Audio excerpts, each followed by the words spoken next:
Hai guys, kita bersama Derby. Andre Rosiade memunculkan perpecahan. Kenapa seperti itu? Kita akan bahas ini soalnya tweet yang terbaru dia mengarah ke sana. Kita bahas ini dia reaksinya. Bang, coba bang bahas bang, ini bang mertuanya Arhan bang. Soal postingan dia yang ini bang, tolong bang, coba tolong dibahas bang. Gue pertama baca postingan ini boy, di dalam pikiran gue nih, apa sih maksudnya? Ini udah mau lebaran, bukannya saling memaafkan, saling membersihkan hati. Yaudah, mari kita bahas boy. Alhamdulillah, Indonesia menang. Selamat Timnas Garuda. Semangat Chief Erick Thohir yang secara tegas melakukan pembenahan di internal timnas. Hari ini Rido membuktikan diri menjadi pahlawan di jantung pertahanan Indonesia. Ini bukti Indonesia tidak butuh pemain yang pura-pura cedera. Padahal hasil MRI-nya menyatakan tidak ada cedera. Yang gak percaya silakan cek aja ke rumah sakit mitra keluarga Cibubur. Gue tahu maksudnya ke El Nyengir kan, Mesilhers kan. Gue tahu maksudnya ke situ. Kalau emang hasil MRI terbukti dia itu nggak cedera, sesuai dengan pernyataan Anda ya Bapak Didi Kasim. Maksud gue Pak Andre Rosiade.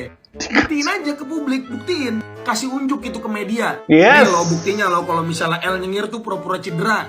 Hasil MRI yang membuktikan kalau dia itu sebenarnya nggak cedera. Pemain grade A, harga paling mahal, dibeginiin. Sadar tidak sadar ya Bapak Andre ya, statement antum itu cuma ngerusak momentum kali ini. Yang timnas kita lagi menang, everybody happy. Tapi lu datang seperti sebuah noda, setitik noda di sebuah kain putih yang bersih. Kita semua lagi seneng, lu datang begini. Coba kalau misalnya emang bener ya terbukti, coba tolong buktiin ke media aja, oke? Segitunya amat gara-gara mantunya kagak masuk DSP. Benerkah hanya karena menantunya kan enggak masuk starting line up? Nah, kita akan jawab mengarah ke sana guys. Karena memang timnas kita harus kita bener tetap dukung ya. Pelatih boleh berganti, tapi timnas Indonesia tetap harus di hati. Oke, betulkah timnas selalu di hati? Oke, kita akan cari tahu lebih dalam lagi guys. Tapi dari dokter ya, kita kalau misalnya cedera ya kita harus patokan kita seorang dokter. Dokter Tirta. Seperti dia berkata lewat tweetan ini guys. Orang-orang ini ya termasuk Andre Rosiade dan juga Effendi Ghazali ya. Orang-orang ini nggak belajar medis dan sport medics, tapi sok tahu banget komentar soal kebugaran atlet. Framing atlet nggak jelas. Pemain ini sudah jauh-jauh dari klub buat main di timnas. Dedikasi 100% ya. Strategi itu urusan pelatih, kebugaran urusan tim fisik, cedera urusan tim medis. Tim medis yang nggak medis diam semua kalian. Oke, next. Kalau marah sama kebugaran pemain, ya tanya ke pelatih fisiknya, tanya sama tim medisnya, tanya sama staf pelatihnya. Dimarah-marah itu begitu. Next. Kalau pemain yang bersangkutan ogah-ogahan, ngapain jauh-jauh ke Indonesia cuma buat main satu game terus balik lagi? Mana di klub dia jelas-jelas tumpuan lagi. Mending dia santai-santai aja ya di Belanda. Dipikir terbang dari Belanda ke Aussie, transit berkali-kali itu nggak makan waktu. Gimana sih? Hal sesimpel gini nggak bisa mikir. Oke. Orang-orang terkait kalau nggak percaya cobalah. Lari 10 km di Jakarta jam 8 malam. Lalu terbang ke Belanda besoknya. Habis landing, langsung lari 10 km di Amsterdam. Nggak usah rest. Bisa nggak komen begitu? Ini baru lari 10 km. Belum main di lapangan bola yang intensitasnya tinggi. Jadi yang nggak main bola, yang belum pernah pengalaman, apalagi nggak dokter lagi. Diam semua kalian. Bahkan Dr. Rita ngomong seperti ini guys. Ini lebih jelas nih guys. Kenapa kok Mesilhers itu ketika main buat Indonesia sering cedera? Jawabannya adalah karena jet lag. Mesilhers itu bukan orang Indonesia asli yang tinggal di humidity yang 80%. Humidity-nya Indonesia itu 80% ke atas. Ya, sementara dia di Belanda sana itu kering. Otomatis kalau kita humidity-nya 80% itu keringat cepat keluar. Rasain sendiri dong lari di Jakarta belum ngapa-ngapa gobios. Nah, kalau kita keringatnya berlebihan otomatis apa? Rentan dehidrasi. Efek sampingnya rentan kram. Begitu dia dikembalikan ke asalnya balik normal. Itu alasan PB maraton, rata-rata orang Indonesia PB maratonnya di mana? Di luar negeri. Kenapa? Karena di sana lebih dry, jadi orang itu lebih nge-save. Kedua, jet lag. Jauh loh. Bro, kau kira dari Belanda ke Australia tuh cuman kayak Jakarta Bandung? Jauh. Jauh loh. Itu belum transit-transitnya. Kemarin Mes Hilgers tuh dari Belanda ke Aussie itu berapa kali transit? Baru dua hari aklimatisasi langsung main dengan intensitas tinggi. Ya udah. Balik lagi ke Belanda kenapa bisa fit? Karena iklim. Pikir pakai ini. Pikir. Jangan asal-asalan buat tweet yang justru memicu. Bahkan nyuruh kami untuk ke rumah sakit minta apa MRI-nya si Mes Hilgers. Kasih solusi kepada saya. Apa yang mau saya katakan kepada rumah sakit di Cibubur tersebut? Tolong minta MRI-nya Mes Hilgers gitu. Goblok banget. Ya ilah, ini ngapain sih politikus ikut-ikutan mulu. Politikus. Indonesia lagi menang, ade aja nih. Lu baca deh tuh, aduh, malah ngadu domba pemain timnas kita. Aduh, ya Allah, gimana ya yang bilanginnya ya. Tolonglah Pak, kasihan tuh si Arhan cuy. Lagi bagus dia di Bangkok United, tapi kalau ada statement kayak gini, malu aja si Arhan, juga malu ini. Tak ngerti lagi gue. Asli. Memang dia memperjuangkan bagaimana menantunya main. Tapi aku, orang yang diperjuangkan, seandainya aku jadi Arhan, malu aku guys. Ngelihat teman-teman yang lain juga, apalagi melihat Mes Hilgers. Malu banget. Next. Ngapain sih Pak gini-gini? Ngapain? Kita menang loh. Ya jadi ceritanya mertua Arhan ini bikin story ketika Indonesia udah menang lawan Bahrain gitu. Dia memuji Rizky Ridho, tapi sekalian menjatuhkan pemain satu lagi, pemain yang digantikan oleh Rizky Ridho. Intinya Bapak DPR yang terhormat ini bilang bahwa pemain yang digantikan oleh Ridho ini pura-pura cedera supaya nggak main gitu. Kalau nggak percaya katanya cek aja ke rumah sakit. Dua hal nih yang jadi pertanyaan.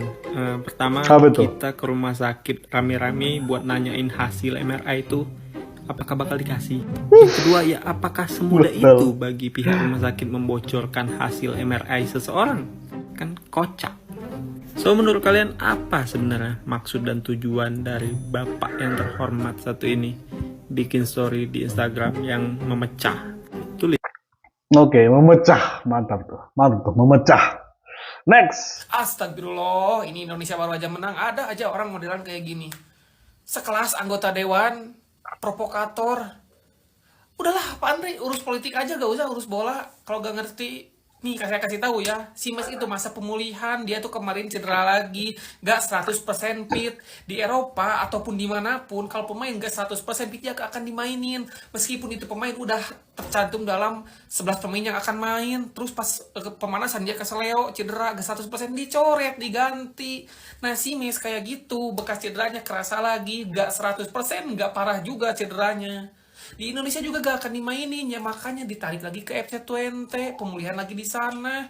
Emang Liga Indonesia dipaksain terus main, bukan kayak gitu. Mending udah Liga Indonesia aja lagi. Jangan urus bola. Yes, aku setuju banget tuh. Jadi orang-orang politikus yang cenderung punya kepentingan atau apapun lah yang berhubungan dengan ketua umum PSSI ataupun kayak dia yang punya menantu pemain timnas, diem semua kalian, diem. Ataupun pandit yang punya brand, diem. Pandit yang jadi buzzer, diem, diem semua kalian. Nggak jelas kalian semua ini. Sok paham bola tapi dibalik itu punya kepentingan. Oke, ternyata memang hal ini berbarengan dengan yang lainnya.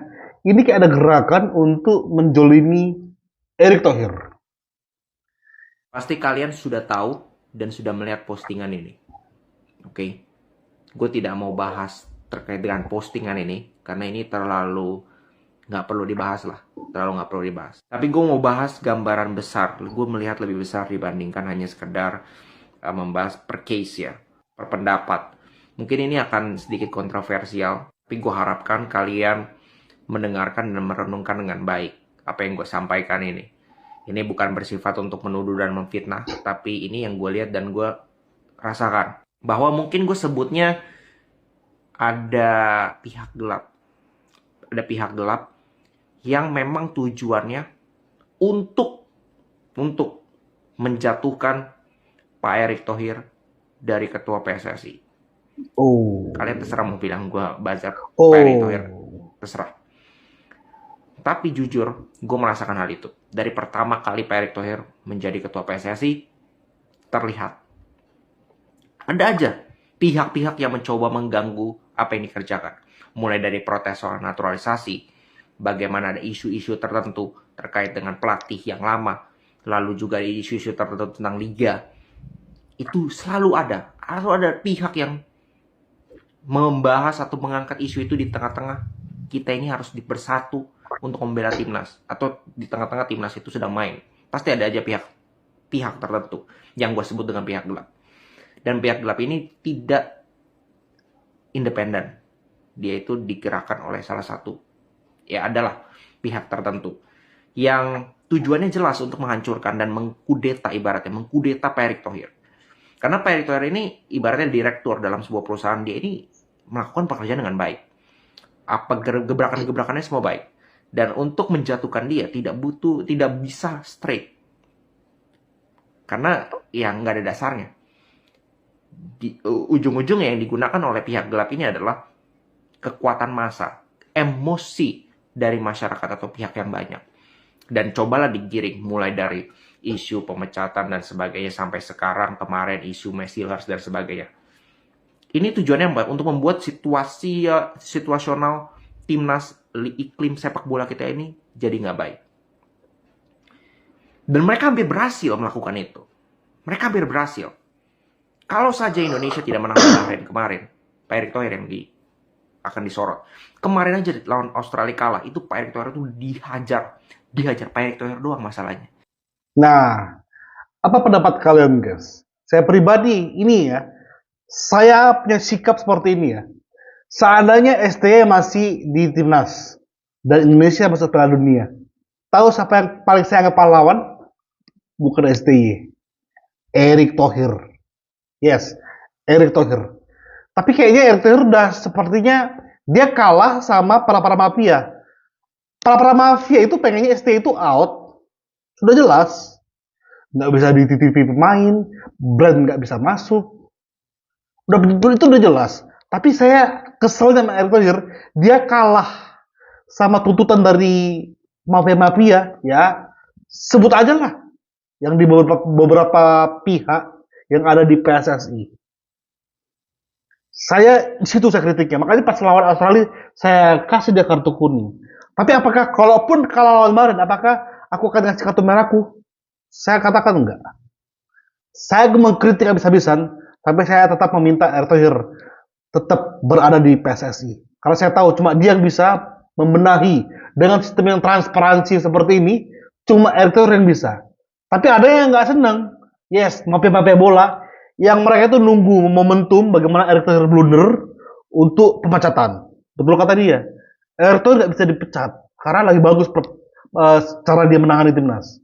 Tapi seandainya timnas nggak masuk Piala Dunia saat ini, udah pasti wacana Erick Thohir terganti pasti akan terus menggema.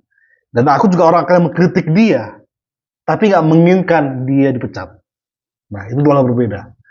Support terus timnas, kita akan lagi banyak yang menghadirkan khususnya statement Andre Rosiade, bukan Andre Tolani. Thank you. Bye-bye.